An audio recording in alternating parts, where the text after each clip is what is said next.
Hello everyone, welcome to How to Tuts.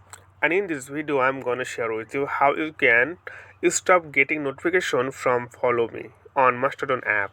Okay, sometimes a lot of people follow you, and then frequently you receive notification on your Mastodon app or Mastodon account. So how can you stop getting this kind of notification from your Mastodon app? Watch the video till the end, then you will learn. So let's begin the tutorial. Here you can see Mastodon app. So click on your Mastodon app,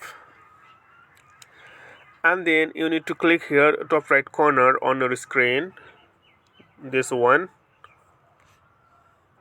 and scroll down a little bit, and then you can see the option follows me. Okay, so by default it's on. So when you click on the circle, then it will be turn it off. And after that, when someone follows you, then you will not receive any notification from if someone when someone follows you. Okay friend, I hope this video was short and simple for you, and please consider to subscribe my channel. Today is no more. Thank you for watching this tutorial.